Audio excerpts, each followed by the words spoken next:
Hello everyone, আসসালামু আলাইকুম। আমি উমেহানি। আজকে আমি আপনাদের সাথে ফ্রাইডে একটা ভ্লগ শেয়ার করতে যাচ্ছি। তো আজকে আমি আমার ভ্লগে যেটা থাকছে সেটা হচ্ছে আমি অনেক দিন পরে আম্মুর বাসায় গিয়েছি।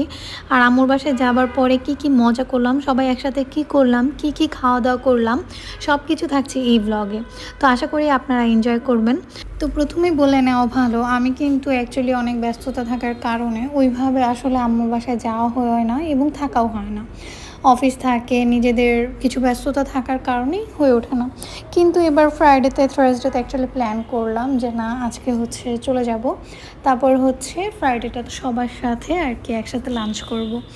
তো এই তো আমি যাওয়ার পরে হচ্ছে আমার দুই খালামণিকেও ফোন করলাম যে আসার জন্য। তো আসলো, তারপরে সবাই মিলে আসলে লাঞ্চ করলাম। তো অনেক দিন পরে যাওয়া হলে যা হয় আর কি, আম্মু আসলে অনেক কিছু রান্নাবান্না করতেছিল সকাল থেকে উঠে আমাদের জন্য। তো এই তো আম্মু আমাদের জন্য কি স্পেশাল ডিশ রান্না করলো আপনাদের সাথে আমি তা একটু ছোট ক্লিপ করে শেয়ার করে নিচ্ছি। আসলে যখন অনেক কিছু রান্না করা হয় আমি তো ওইভাবে আসলে সব কিছু খেতে পারিও না। আমার কাছে এক দুইটা আইটেম আসলে টেস্ট করতে আসলে যেই ধরনের মজাটা আমি পাই সেটা আমি অনেকগুলো একসাথে টেস্ট করলে পাই না।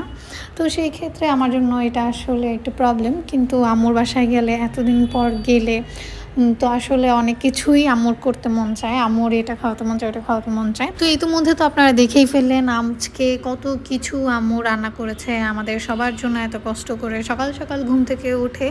তো এই মজার খাওয়াগুলো আমরা হচ্ছে দুপুরের লাঞ্চে খেয়ে নিলাম সবাই। তো আমি কিন্তু আজকে আম্মুকে বলে দিয়েছিলাম যেন কোনো পোলাও টোলাও রান্না না করা হয়, কারণ হচ্ছে এগুলা খাওয়ার পরে আসলে শুধু আমার পানির পিপাসা লাগে।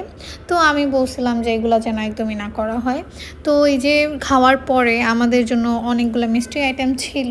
এত মিষ্টি আমি একদমই মিষ্টি লাইক করি না, তাও সবার সাথে সাথে আমিও একটু করে খেয়ে নিলাম। তো এই তো ছিল আমাদের দুপুরের অ্যাক্টিভিটিস। তারপর বিকালের পরে এই যে আমার ভাবিজি সব সময় অলরেডি আমার মতো রেডি হয়ে যায় পোজ দেওয়ার জন্য, যখন যে মুডেই থাকুক না কেন। তো আমরা এই যে এখন একটু ছাদে যাচ্ছি সবাই একসাথে সময় কাটানোর জন্য।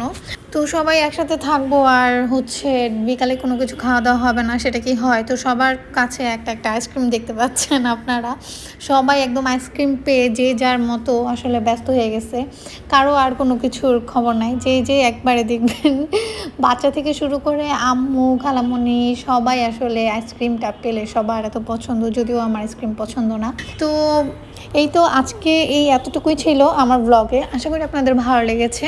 তো এরকম আমার ডেইলি ব্লগস দেখার জন্য অবশ্যই আমার সাথে সবসময় কানেক্টেড থাকবেন, আর আমি আপনাদেরকে আমার এরকম ডেইলি ব্লগ শেয়ার করব। Thank you so much for watching.